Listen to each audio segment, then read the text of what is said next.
สวัสดีครับท่านผู้ชมทางบ้านคลิปนี้ก็มาพบพอกับดอลลาร์พารวยออโยชาแนล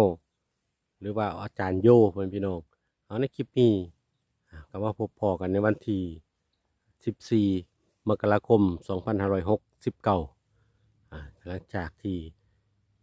วันที่12ที่ผ่านมาเขาและสำนักหลายอาจารย์ว่าจะเป็นอาจารย์เจี๊ยบเพื่อนพี่น้องเขาที่6-7เต็มครับผมมาที่6-7เต็มเอาครับผมก็อย่าลืมครับผมในคลิปนี้แอดจะพามาติดตามแนวทางของเราพัฒนาของงวดวันที่14มกราคม2569พ่อพี่น้องในคลิปนี้มัดร่วมกันทุกเซียนทุกสำนักทุกอาจารย์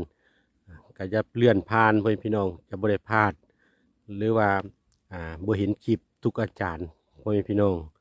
เพราะว่ามัดร่วมทุกเซียนทุกสำนักทุกอาจารย์ในคลิปเดียวครับผมให้ดูคลิปให้จบพ่อพี่น้องเอาครับผมก็คือก่อนจะไปดูเล่าพัฒนาในวันที่14มกราคม2569กับมาดูคำเตือนก่อนพ่อพี่น้องคำเตือนคลิปวิดีโอนี้จะทำขึ้นเพื่อเป็นแนวทางเท่านั้นไม่สนับสนุนให้เล่นการพนันที่ผิดกฎหมายทุกชนิดผมพี่น้องบริสนับสนุนให้เล่นการพนันใดๆทั้งสิ้นครับผมสนับสนุนแต่สลากกินแบ่งรัฐบาลไทยเท่านั้นเอาเพื่อบ่เป็นการเสียเวลาก็มาเข้าเรื่องเลยครับผมสำหรับแนวทางของลาวพัฒนาในวันที่14มกราคม2569เขามาเบิ่งอาจารย์ท่านแรกก็คืออาจารย์เจี๊ยบพ่อพี่น้องอาจารย์เจี๊ยบเจ้าของช่องถุงทองพารวยหรือว่าถุงทองชาแนลพ่อพี่น้องแอดจะพามาเบิ่งของอาจารย์เจี๊ยบว่าจะเป็นสายด่วนหรือว่าชุดเต็มอาจารย์เจี๊ยบเข่าเต็ม6-7 เม็ดเข่า6-7เต็มมาเบิ่งสายด่วนก่อนครับผมทำดูเอาภาพมันไม่ค่อยชัดมาเบิ่งสายด่วนอาจารย์เจี๊ยบของงวดวันที่12ที่ผ่านมาเพิ่นเข่าที่6-7ให้วิ่ง8กับ6กับมาที่6-7เต็มสายด่วนอาจารย์เจี๊ยบเอาท่านใดที่ติดตามผลงานอาจารย์เจี๊ยบว่าจะเป็นวินแตก3ตัวพ่อพี่น้องสำหรับสายด่วนอาจารย์เจี๊ยบถ้าท่านใดที่ติดตามผลงานของอาจารย์เจี๊ยบอยู่หรือว่าผลงานช่องถุงทองพารวยหรือว่าถุงทองชาแนลเดี๋ยวแอดจะขึ้นเบอร์ ID ไลน์ให้ครับทักเข้ามาหาเพิ่นได้เด้อครับผมเน้น ID ไลน์ครับผมเพราะว่าทางช่องถุงทองพารวยหรือว่าถุงทองชาแนลเพิ่นยังมีปัญหาทาง YouTube เพิ่นยังโพสต์บ่ได้พ่อพี่น้องเอาครับผมกะเดี๋ยวแอดจะขึ้นที่ID ไลน์ที่หน้าจอให้ก็ทักเข้ามาหาอาจารย์เจี๊ยบได้เด้อพ่อพี่น้องท่านใดที่ติดตามผลงานของอาจารย์เจี๊ยบก็ดีพ่อพี่น้องเพื่อบ่เป็นการเสียเวลามาเบิ่งของชุดเต็มอาจารย์เจี๊ยบกันเลยชุดเต็มอาจารย์เจี๊ยบก็ให้มางวดที่ผ่านมาของวันที่12มาเบิ่งของเก่าก่อนพ่อพี่น้อง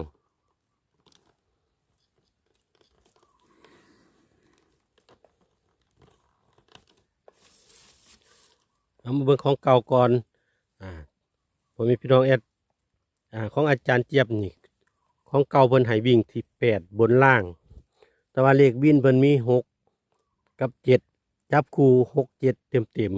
เข้าที่6-7เต็มก็เป็นชุดเด่นเพิ่นเลยพ่อพี่น้องสำหรับ6-7ของอาจารย์เจี๊ยบเมื่อเบิ่งของงวดใหม่งวดวันที่14มกราคม2569เจี๊ยบวิ่งรูด7กับ5เลขวินเพิ่นมี6มี7มี7มี5และมี4จับคู่ให้3ตัวก็มี6-7-7 7-7-5 7-5-4 7-5-6 7-7 7-5 5-4 5-6ลองที่7-4และ6-7แคปหน้าจอไว้ครับเดี๋ยวจะไปเร็วๆพี่น้องเพราะว่ามัดร่วมมีอยู่10กว่าสำนัก10กว่าอาจารย์ครับผมเดี๋ยวจะหลายหน้าที่แอดจะไปแบบเร็วๆเด้อครับผมให้แคปหน้าจอเอาครับเอามาตามสำนักต่อมาก็คือแม่ชีครับผมแม่ชีทั้งเบิ่งของใหม่ทั้งของเก่าเลยครับผมแม่ชีของเก่านี่แม่ชีเพิ่นให้วิ่ง0กับ8กับรุดไปครับผมกะบ่เป็นหยังครับมีแนวทางมีเขามีรุดเอามาเบิ่งของงวดใหม่งวดของวันที่14 มกราคม2569อแม่ชีวิ่งรูด6กับ9เลขวินมี2มี6มี6มี9และมี8 3ตัวเพิ่นจับให้ก็มี266 669 698 66 69 98 68รองที่26 22และ99อันนี้ก็เป็นของแนวทางของแม่ชีครับผมเอามาตามสำนักต่อมาอย่าลืมเด้อแคปหน้าจอเอาครับเพราะว่ายังมีอีกหลายเซียนหลายสำนักหลายอาจารย์มัดรวมเป็นเกือบ20สำนักเลยพ่อแม่พี่น้องท่านใดที่บ่ทันก็แคปหน้าจอเอาแล้วก็ไปพิจารณาเบิงครับผมจอบจังจัดคัดกระเลื่อนผ่านทุกสูตรทุกแนวทางทุกตัวเลขมีสิทธิ์เข้ามีสิทธิ์หลุดได้ทั้งนั้นครับผมสำหรับแนวทางบ่ว่าจะเป็นสำนักใดก็ดีพ่อแม่พี่น้อง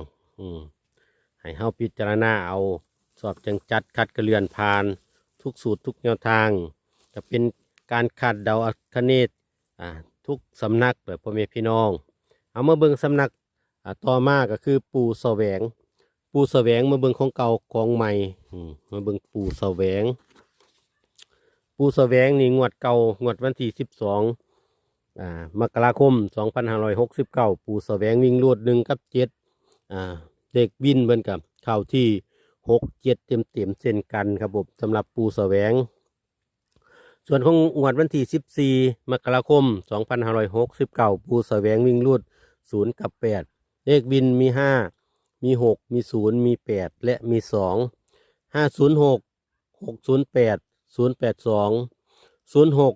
08 82และ02ส่วนตัวร่องเพิ่นให้ที่56 50และ68ครับผมสำหรับแนวทางปู่แสวงพี่น้องเอามาตามสำนักต่อมาท่านใดที่บ่ทันก็แคปหน้าจอไว้ก่อนแคปหน้าจอแล้วค่อยเอาไปพิจารณาเบิงเอามาเบิงสำนักต่อมาครับสำนักต่อมานี่คือแม่ครับผมแม่นี่ของเก่าเพิ่นให้วิ่ง7กับ2กับมาที่7จับคู่ให้บ่เข้าเพิ่นพี่น้องมาตะเลขวิ่งของแม่เอาเบิ่งงวดใหม่บัดนี้งวดวันที่14มกราคม2569วิ่งรูด4กับ3เลขวินเพิ่นมี5มี2มี4มี3มี9 5 4 2 2 4 3 4 3 9 3 5 4 42 43 39 54ร่องที่23 29และ52อันนี้ก็เป็นแนวทางของแม่เอาพ่อพี่น้องแคปหน้าจอเอาแอดจะไปแบบเร็วๆเพราะว่ามีหลายสำนักหลายอาจารย์มัดร่วมกันในคลิปนี้เอามาเบิ่งสำนักต่อมาครับผมสำนักต่อมาก็เป็นปู่ลับๆครับแนวทางของปู่ลับของปู่ลับงวดที่ผ่านมาเพิ่นให้วิ่ง6กับ3มาเต็มแตกบนแตกล่างสำหรับปู่ลับก็เข้าที่6 7เต็มเลยครับผมสำหรับแนวทางของปู่ลับงวดวันที่14มกราคม2569ปู่ลับวิ่งรูด3กับ1เลขวินมี7มี8มี3มี1และมี4 738 831 314 312 38 31 14 12ลองไปที่81 84 78และ73เด้อครับผมสำหรับแนวทางลาวพัฒนาปู่ลับอย่าเผลออย่าพลาดของปู่ลับนี่แตก3ตัว4ตัวมีมาแล้วครับผมเอาวันนี้ก็แตกบนแตกล่างจับคู่เขา6 7เต็มพ่อพี่น้องเอามาตามสำนักต่อมาครับผมสำนักต่อมาก็คือแม่นมครับผมแม่นมนี่ก็คืองวดที่ผ่านมาเพิ่นให้วิ่ง7กับ0เลขวินเพิ่นเข่าแตก3ตัวเลยพ่อพี่น้อง753เข่าเต็ม3ตัวจับ3ตัวให้3 ตัวแตกเอาเข่าทั้ง57กูทาง37อีกเอาจังได้กะตามกันต่อแม่นมสุดยอดแนวทางแตก3ตัวเต็มแล้วก็มาหวดวันมวนใหม่เพิ่นให้วิ่งรูด7กับ1เลขวินเพิ่นมี2มี9มี7มี1และมี0 279 971 710 79711070ลองที่919029และ27นะจอบกระจัดคัดกระเลือนพานเพราะว่างวดที่ผ่านมาเขาเต็มเลย3ตัวแตกแม่หนุ่มเอางวดนี้ก็ติดตามเอาไว้แคปหน้าจอเอาไว้พิจารณาเบิงครับผมเอามาตามสำนักต่อมาก็คือปูลิงดำนี่ก็เคยแตก4ตัวมาแล้วครับผมว่าจะเป็น4ตัวหรือ3ตัวก็จะทิมจะปะครับผมเพราะว่าแนวทางรุดแล้วให้ตามอย่าปะพ่อแม่พี่น้องอย่าเผลออย่าพลาดแน่นอนครับผมสำหรับปูลิงดำเราพัฒนางวดวันที่12เพิ่นให้วิ่งเก้าเอาเก้ากับ6กับตัวเดียวกันเด้อพ่อแม่พี่น้องกลับหัวเอาวันใหม่ก็ได้มาแล้วครับผมปูลิงดำวิ่งรูด3บนล่างมี36 37 38และ39 37 39 36 37 637 739เอาอันนี้เป็นแนวทางของปู่ลิงดำของงวดวันที่14มกราคม2569เอาพ่อพี่น้องก็ตามต่อมาต่อตามต่อสำนักต่อมาจะเป็นของหลวงปู่ไข่หรือว่าปู่ไข่ครับผมปู่ไข่ที่เข้ามาบ่อยมากปู่ไข่กับเขาบ่อยเช่นกันพ่อแม่FCที่เพิ่นติดตามหรือว่าเป็น FC แฟนครับของปู่ไข่นี่เพิ่นได้โชคได้ลาบกับปู่ไข่กับบ่อยเช่นกันอย่างเช่นงวดที่ผ่านมาเข้า56 เต็มพ่อแม่พี่น้องเข้า53เต็มบ่ต้องกลับเลยเต็มเลยพ่อแม่พี่น้องสำหรับปู่ไข่เลขวิ่ง5กับ6กับมาแตกบนล่างสำหรับปู่ไข่แล้วก็จับคู่เข้า53เต็มเอางวดของวันที่14ก็ได้มาแล้ววิ่งรูด1กับ2ของปู่ไข่16 17 18 19 26 28 27 28 29 4ตัวมันจำให้16 26 16 19 619 626พี่น้องเอาแคปหน้าจอไว้ท่านใดที่เพิ่นรอคอยหรือว่าติดตามเป็นแฟนคลับของปู่ไข่เนี่ยได้โชคได้ลาบกันแน่นอนครับผมงวดที่ผ่านมาเข้าที่53เต็มสำหรับแนวทางของปู่ไข่เอามาตามสำนักต่อมาก็คือปู่รวยก็เช่นกันครับผมปู่รวยนี่ก็เช่นกันเด้อเข้าเต็มเช่นกันงวดที่ผ่านมาเข้า5335คู่ทางกับมา36 63เอางวดที่ผ่านมาท่านใดที่ติดตามผลงานของปู่ไข่ปู่รวยก็ดีได้โชคได้ลาบกันทั่วหน้าเอามาเบิ่งของงวดวันที่14กันเลยสำหรับแนวทางของปู่รวยวิ่งรูด7กับ9 76 77 78 79 96 97 98 99 76 96 79 77 997 696 977เอาโอเคสอบจังจัดคัดเกลื่อนผ่านเด้อผมพี่น้องแคปหน้าจอเอาครับไปแบบเร็วๆยังอีกอยู่10กว่าสำนัก10กว่าอาจารย์เอามาตามสำนักต่อมาก็คือปู่ศรีผมพี่น้องปู่ศรีงวดที่ผ่านมาเพิ่นเขาให้6 เม็ดเด็กวิ่ง6กัดแตกที่6776คู่ทางมี63กับ65เอาเพิ่นก็จับคู่ให้ก็เกือบแตกมาเบิ่งงวดใหม่ครับงวดวันที่14มกราคม2568ปู่ศรีวิ่งรูด3กับ5 36 37 38 39 56 57 58 59 39 59 57 36 736 959เอาอันนี้ก็เป็นแนวทางของปู่ศรีก็จะเผยจะพลาดปู่ศรีเนี่ยก็ข่าวบ่อยแตกบ่อยมากสำหรับที่เพิ่นเคยติดตามปู่ศรีนี่ก็ได้โชคได้ลาบกันบ่หน่อยก็หลายพ่อพี่น้องเพราะว่าแตกมาเกือบทุกงวดสำหรับแนวทางของปู่ศรีเอามาตามสำนักต่อมาก็คืออาจารย์โยเจ้าของช่องดอลลาร์พารวยโยชาแนลครับอันนี้นะเป็นของเจ้าของช่องเลยพ่อพี่น้องสำหรับอาจารย์โยหรือว่าดอลลาร์พารวยโยเอามาเบิ่งของงวดวันที่12ที่ผ่านมาคือวันจันทร์เพิ่นให้วิ่ง6กับ3แตกบนแตกล่างเช่นกันครับผมสำหรับแนวทางของอาจารย์โยเขาที่5335เต็มของอาจารย์โยก็เช่นกันพ่อแม่พี่น้องที่เคยติดตามมาตลอดหรือว่าเป็น FC ตัวยงของอาจารย์โยนี่ เพิ่นเด็ดโชคได้ลาบบ่อยมากบ่ว่าจะเป็นรัฐบาลไทย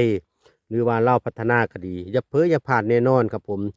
กดติดตามเอาไว้เด้อครับผมเอามาเบิ่งงวนใหม่เลยสำหรับแนวทางของลาวพัฒนามันที่14มกราคมพศ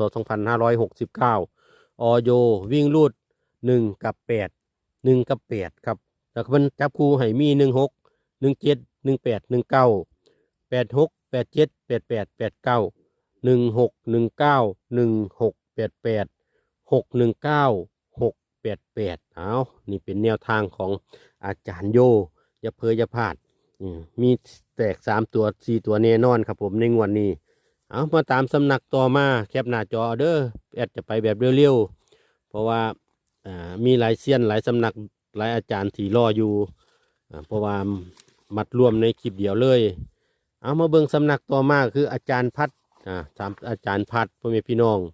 วันที่ผ่านมาอาจารย์พัดเพิ่นให้วิ่งเข้าที่3เต็มเกือบแตก3 ตัวเพิ่นให้583 385ก็เกือบแตกเม็ดแต้มเดียวครับผมเอามาตามงวดใหม่กันเลยครับผมสำหรับแนวทางของอาจารย์พัดในงวดวันที่14มกราคม2569พัดวิ่งรูด5กับ4เลขวินมี5มี7มี5มี4และมี4 557 754 55 544 546 2 ตัวก็มี57 54 44 55ร่องที่77 46 56และ43เอานี่เป็นแนวทางของอาจารย์พัดพี่น้องแคปหน้าจอไว้เอาไปพิจารณาเบิงสอบจังจัดคัดกระเลือนผ่านทุกสูตรทุกแนวทางแอดก็เป็นแค่สื่อกลางครับผมในนำมาเสนอส่งต่อพี่น้องให้เอาไปพิจารณาเบิงสอบจังจัดคัดกระเลือนผ่านเด้อพี่น้องเอาแอดขออนุญาตออกก่อน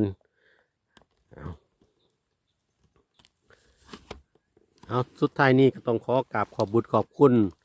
ทุกเซียนทุกสำนักทุกอาจารย์ที่เมตตาแนวทางไม่ครับทางช่องได้นำเสนอส่งต่อไปพี่น้องให้ขอกราบขอบบุญขอบคุณทุกเซียนทุกสำนักทุกอาจารย์แล้วก็กราบขอบบุญขอบคุณพ่อแม่พี่น้องที่เขามาติดตามได้รับชม